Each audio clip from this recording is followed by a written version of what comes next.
morning. Good morning. I know y'all ready for lunch, but thanks for staying with me here. All right.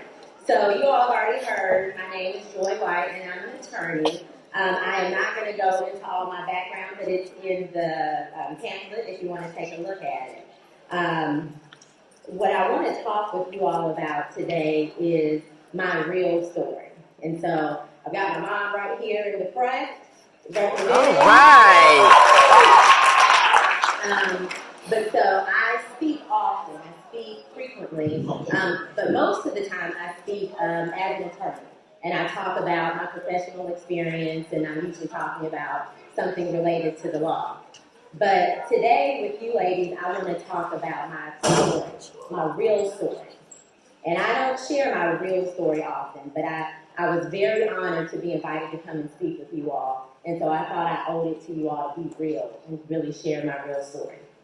So, there are some ground rules that I want to go through first, and I won't take a long time, but I do want to make sure that this is a dialogue and not just me talking to you. So, I want to have a few agreements here. So, one is, if I say something that you like or something that resonates with you, if it sounds like something you've experienced, I want you to raise one hand. So just throughout my talk, if something sounds relevant to you, raise one hand. If something really touches your soul, raise two hands. And so I will know whether I'm, talking about the types of things that are relevant for you all. So one hand if it's relevant, two hands if it's really relevant, if it really sounds like something you've experienced. All right, and then the other issue is I want to create a safe space in here. And a safe space requires three things. And so one thing is it requires no judgment. And so a lot of us growing up and just in our day-to-day lives, there's a lot of judgment. So one of the things that it requires is no judgment. So it means you will not judge yourself, nor will I judge myself as I share my authentic stories with you. The other requirement is no repercussion, and this is really big. So when you're in a safe space, you can share your heart, and there are no consequences. So a lot of times, the reason we don't say what we really feel is because we're scared of the consequences. So in this room, right now, this is going to be a safe space, which means there will be no consequences for what's shared in this room. And then the third thing is unconditional love, and that requires grace. And what grace is it's when you allow yourself to make mistakes. So in this space, I want to make sure that we are comfortable with our mistakes and that we're not going to judge ourselves or each other for mistakes that we make. So if everybody is comfortable with a safe space and with raising one hand or two hands, can you raise two hands? All right. Okay, great. So let's get started. So what I really want to do, and it's going to be it's not going to be too long, but I want to talk about my middle school years and my high school years, because I know that that's the group that's in here, and I really want to kind of share some experiences with you. All right. So there are two major women that have been inspirations for me, and one of them is my mother. So my mom is right here. This is my mother. And it's funny, like the prior speaker, when she talked about your mom and how sometimes you don't like what your mom said, I didn't look at my mother. I just looked the other way. I just looked at her because there were times growing up where I didn't really appreciate everything, that my mom tried to do for me and all the things that she shared. But I realized as an adult what my mother taught me. And so my mother is very independent, she's very strong, and she always emphasized education. And so those are the things that I think I got from my mom. She also taught me grit. And grit is a tricky word, but it's kind of a combination of resilience and just toughing it out, but not in a way that it devalues you. It's a positive way of toughing it out. And last but not least, my mom taught me to love the Lord. All right, and my second inspiration is Claire Huxtable. So, I need to figure some things out here, because I know you guys are young. Who knows who Claire Huxtable is? Okay, so that's about half the room. All right, so for the people that didn't raise their hand, who knows the Cosby Show? Okay, so Claire Huxtable is the wife in the Cosby Show. For the people that don't know the Cosby Show at all, I wanted to kind of think about who's somebody that's kind of like Claire Huxtable that's more current. So Blackish. Who watches Blackish? Okay. So I think Claire would be like a combination of Zoe and Rainbow together. You'd have to kind of tie them up together. And so that is who influenced me. That was one of the biggest influences in my life. And I want to talk about Claire just for a second. So Claire Huxtable was a wife, she was a mother, and she was a lawyer. And she was fabulous. She was beautiful. Her teeth were super straight. They were white. She was the perfect wife, the perfect mother to 5 kids. She was smart, she was rich, and she was a lawyer. So let me ask you, how many of you all know any lawyers personally? Okay, good. That's a good number. And for those who didn't, do you all know what lawyers are, like what they do? Okay, good. So you all are ahead of the game. Because when I was young and I was watching Claire, I did not know what lawyers did. So I didn't know any lawyers, and I did not know what lawyers did.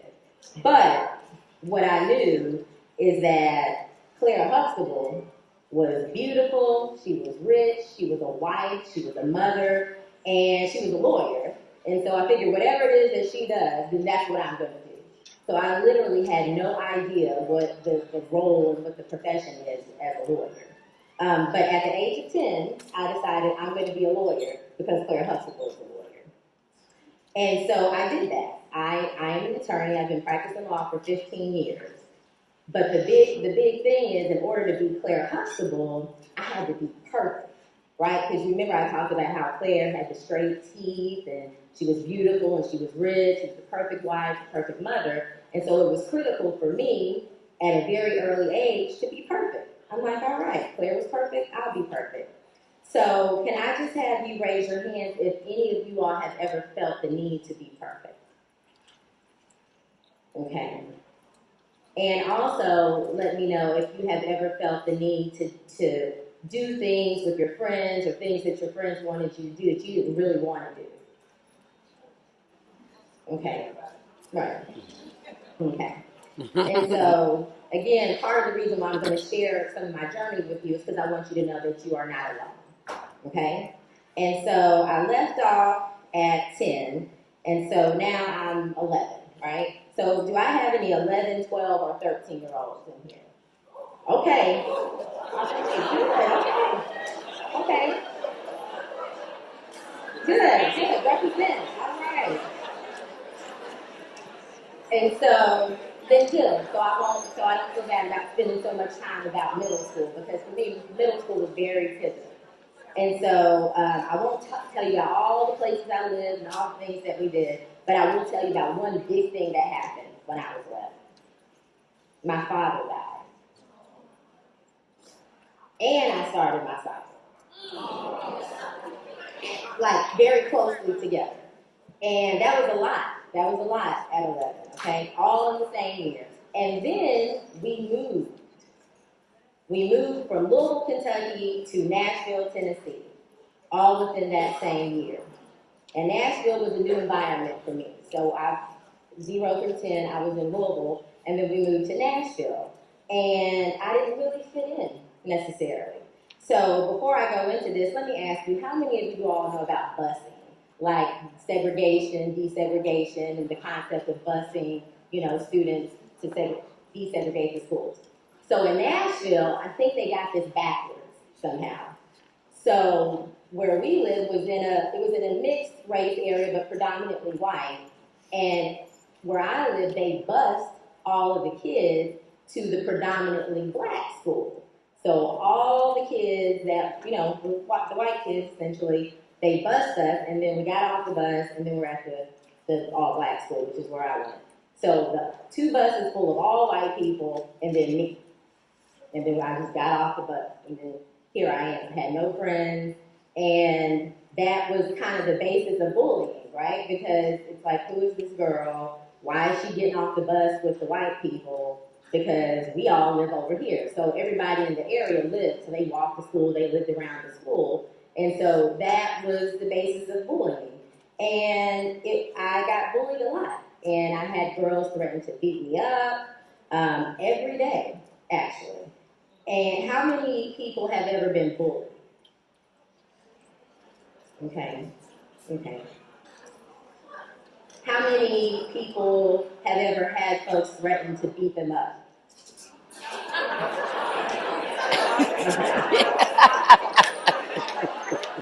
Right.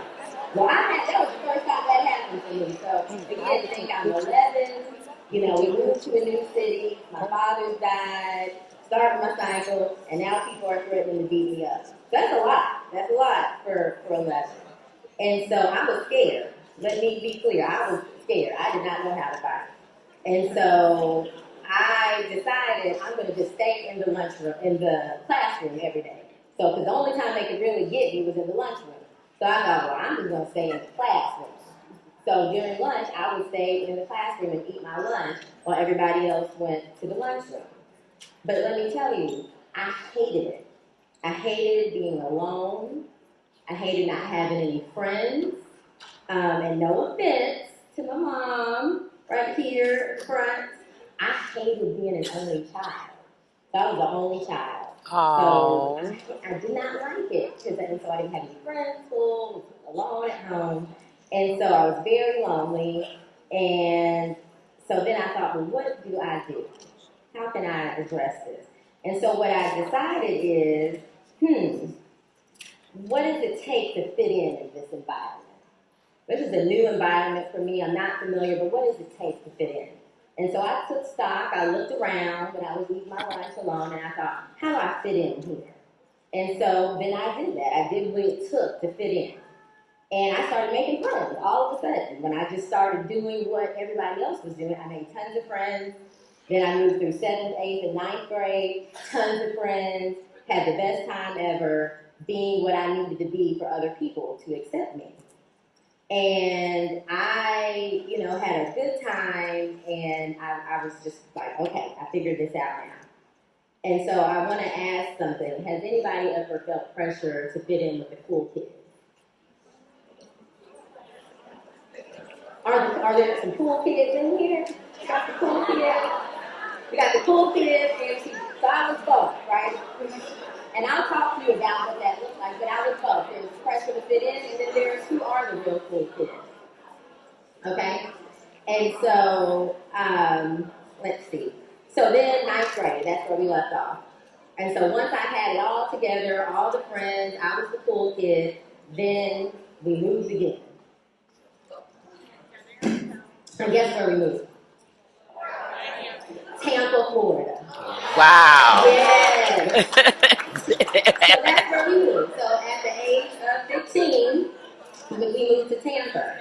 And let me just ask, do I have any Hillsborough High School? So I'm from Hillsborough. So I moved to Hillsborough. And so I moved in 10th grade, again, new city. And so here we are, new environment again, new culture. And apparently, my accent, you all may still hear that now, it was much more strong when I first moved here. So a very kind of country accent. And so it was very interesting. When I first got here, folks thought I was Latino, they were coming up to me, speaking to me in Spanish. I'm like, I don't know, and so then I was like, no, I'm black.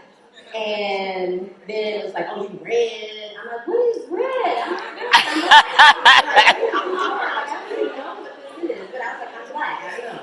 My mom, they thought she was Spanish too. They were talking to her. She's like, oh, speaking, I don't know. And so there was a lot of confusion. And then after the confusion, what you can imagine, there was bullying, right? So then right after the confusion, then there was bullying. And this was a whole nother level of bullying.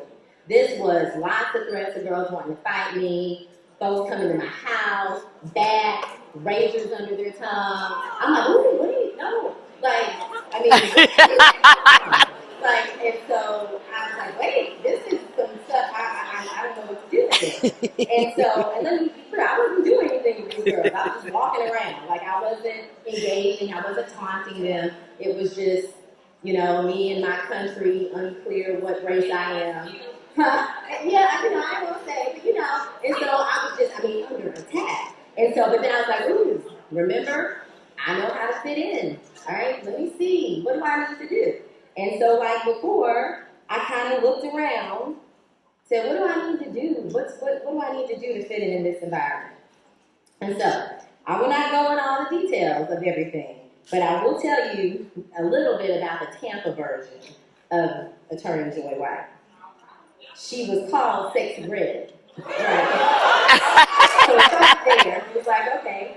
She wore long nails with the hand painted, with the bedazzled stuff on there. So not the airbrush, like the ones that were hand painted with the nail. Got my hair done almost every week. And at some point, and I need y'all to get ready for this, I had gold teeth. What? It happened. It happened. On the bottom. Get ready. With things. It happened. She had a grill. All of those things. I wore gold teeth on the bottom with things. It was a whole lot. I just was like, okay, I'm going to push this as far as I need to go. And I also dated an older guy. And let me tell you, he bought me every color of Air Jordans that came out. And those are the Jordan 12. That's what was out then. And so I had the taxis, I had the flu game, I had the UNCs, I had every color of Jordan 12. I also had the matching outfits to go with it. Had a lot of Tommy Hilfiger that was popular back then. Yep. I don't know if it's still popular, but that was the thing back then. And, my son told me if I would have kept my shoes, I could have sold them for thousands of dollars online. I did not do that, so duly noted. This same boyfriend, though, who he kept me dressed, had my hair done, nails done, he also was physically and verbally abusive to me. Wow. He also sold drugs. He stole cars. He got arrested at least 3 times while we were together. One of those was for beating up the principal at the time of Hillsborough High School. So it's like he actually beat up the president. I mean, the principal. So that happened. And so, but that's not the focus of the story, but, just recognize, the things that I was doing to fit in and kind of the crowd. And importantly, and I know this is going to sound funny, but it really mattered back then, I learned the art of twerking. Okay? And we didn't call it that back then. We sure did. We didn't call it twerking. But I learned, okay, in Tampa, it's 2 things. Either you're going to fight, which I was like, I'm not down with that, or you have to be able to dance. And I was like, okay, I can't fight, but so I'm going to do the dance version. So I did that. Now, it worked, and I got the dance team, I was in all these talent shows, and so again, I got to the point where I was very popular, very accepted in the community.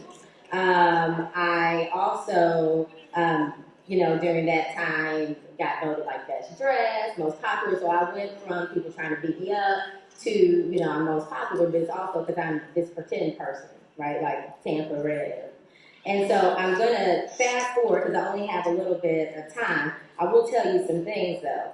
So while I was doing all that, I also studied every night. I took all honors courses. I graduated number 5 out of 566 students.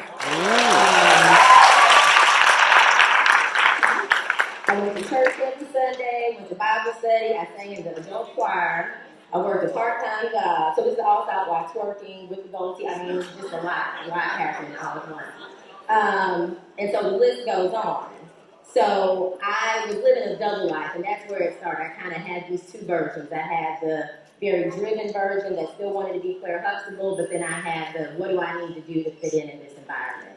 And so I joke, I was kind of like a combination of like Obama, Michelle Obama, and like Meg Thee Stallion, like all kind of together. It was a lot.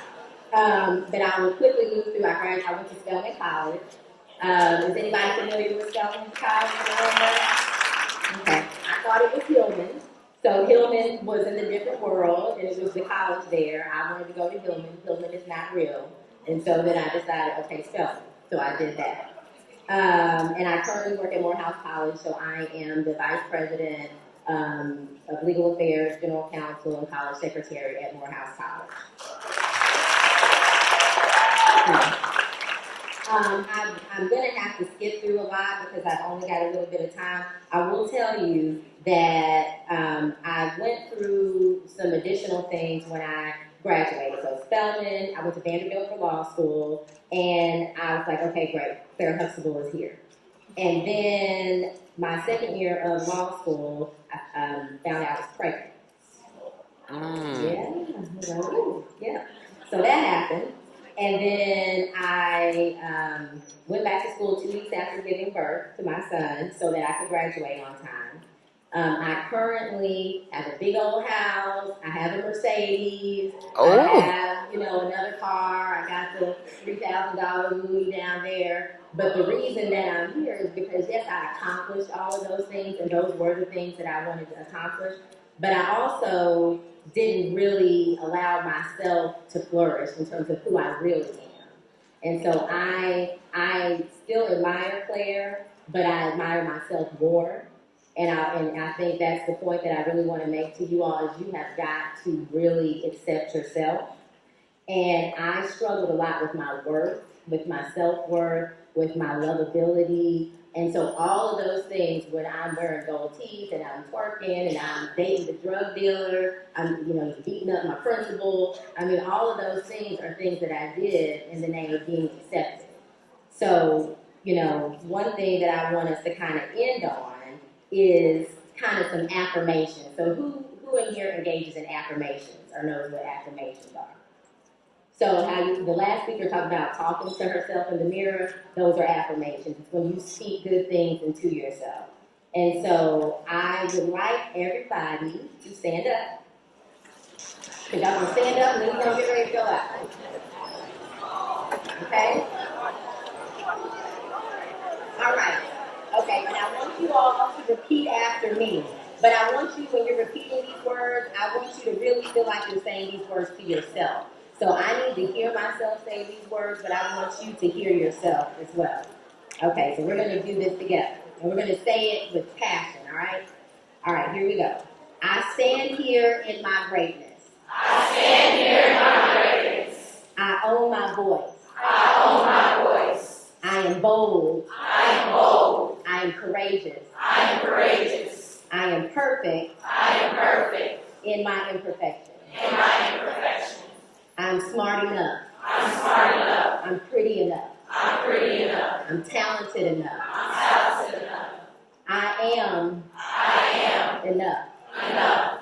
I am worthy. Worthy. And I deserve I deserve to be loved. to be loved. Thank you.